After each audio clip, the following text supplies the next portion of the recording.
The president's words have been quite remarkable as we wait for him to get there. On the one hand, he said just a few days ago, this is a getting to know you plus, if you will, getting to know you plus, trying to lower the expectations. And then just in recent days, he has said, in his view, there's the President of the United States stepping out, waving as he lands in Singapore ahead of this historic summit with Kim Jong-un, saying that he will know in a minute. That he's the art of the deal president. This is about attitude, and that he will know within the first minute, the president's words, whether Kim Jong-un comes to the table serious. He has also, am I correct, left open the possibility that he'll stay for a couple of days if he thinks the talks are fruitful, or that he'll get up and walk out if he thinks the North Koreans came to Singapore without a true willingness to negotiate.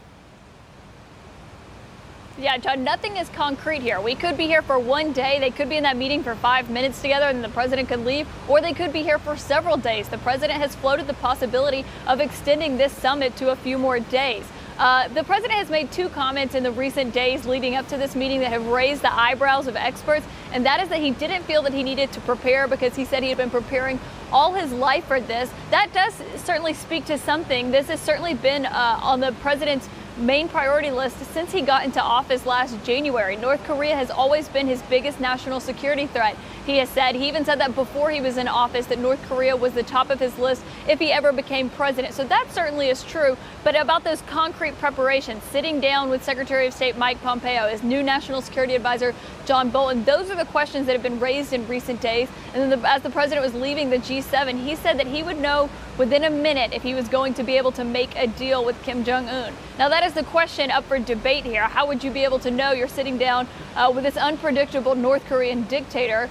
What would come out of that? And what would the president's main goal would that be? So that is what experts are worried about, because if the president walks in there and, as he said, this is going to be a spur of the moment thing, that is what worries people. If the president is going to go and sit down and he doesn't have a concrete list of what he wants to walk away with, what will he end up walking away with in the end here, John?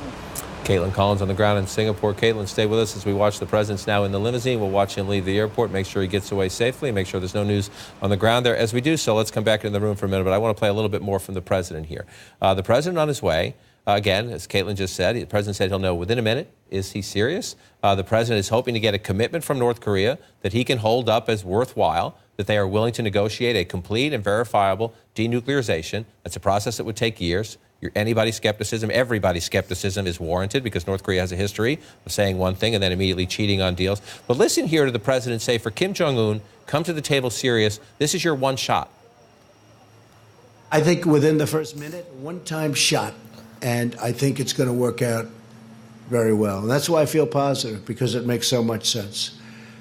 And we will watch over and we'll protect and we'll do a lot of things. I can say that South Korea, Japan, China, many countries want to see it happen, and they'll help. They'll all help. An enormous test of the President of the United States and his ability to motivate and to negotiate.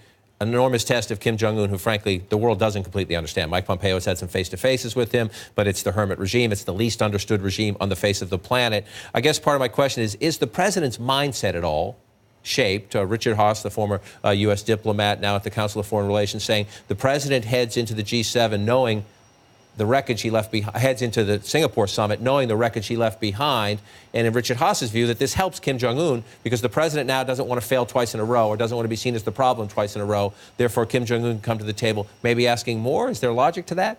And one thing overlaying this is that President Trump left the G7 basically signing a document, essentially unsigning it, ripping up the document that he signed while he's going to negotiate another deal with Kim Jong-un. How does that play? If you're Kim Jong-un and the North Koreans, do you think that this is a president who's, going to be able to cut a deal and will stick to his word and also get these allies on board that he is now kind of, struggling and has tension with? The polls, though, are interesting. President Trump is getting high marks for his efforts with diplomacy in North Korea by 72 to 21%. Quinnipiac poll, they approve. Americans have low expectations as well, 68 to 20%. They say North Korea probably won't ever give up its nukes. But this is on the style versus substance question. This is another sort of interesting element. And I think that's a fascinating point, is what cues does Kim Jong-un take away from you're in a communique, you're out of a communique. But what makes the president tick? Why does he say that he doesn't need to be prepared when we know that for a couple hours every day for weeks he has been preparing? He's been learning about what the nuclear regime is. He's been learning about weapons. He's been learning about the history of these talks in the past. They had Nanan Lugar in the other day. Like, there has been a ton of preparation for this trip, including with the president directly. And so why he would say that he wasn't preparing when he was completely preparing. Now, how much of it stuck, how much of an expert in engineering that's a completely different issue. But he's absolutely been preparing. So it is, again, this messaging that the message of the world is like, I'm instinctive, I'm going to do this on instinct. He's been in there drilling, crash coursing to be ready for this. But I'm curious about how much latitude the hawks in his own party will give him. And look, I mean, the Republican Party's taken a hard line on North Korea for a long time. There's not been much of an appetite for negotiation, especially negotiation with no sort of clear ground rules going in. This is totally open-ended. I mean, this right now, as it stands, is a huge win for Kim. Just getting this kind of legitimacy on the world stage from the American president with no preconditions. What does the party say if Trump comes home and says, you know what? I'm not so sure we need the U.S. Army still in South Korea, the fourth ID there. I mean, what is the reaction if he is seen to sort of go soft on Kim and give away long-standing tenets of American foreign policy? His Secretary of State has been insisting that won't happen. But as we've seen on any number of issues through the administration, what people in the cabinet say, what people at the podium say about the president often turns out not to be what the president does. Right, and I think the GOP gives him latitude for as long as he stays in those discussions with Kim, because as long as they're still going on, they have this, the narrative as well. The president is able to switch gears. He's a disruptor as much as he is a deal maker, and so that'll keep Kim on his toes. Part of the deal. Right, exactly. But so as long as he's, and that also this comment of I'll know in the first 30 seconds or whatever, that again lowers the expectation. So if he's in the room for 3 hours, all of a sudden that's a little bit more of a victory than it might have been anyway, even if it doesn't result in anything substantive, which it kind of can't. There's too much here on the table to actually do anything that is going to be, look, I beat my predecessors and I have more to actually. Right. The question is, at this point, they're going to meet.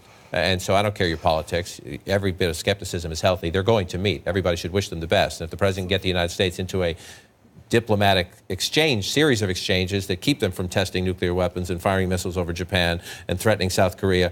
For some, that would be progress. The issue is he's laid down a pretty clear bar. The administration has laid down a clear bar of what the end goal must be. The administration has said no relief of sanctions until you prove to us you're willing to get to the end goal. That's the hard part. But the summit is going to happen.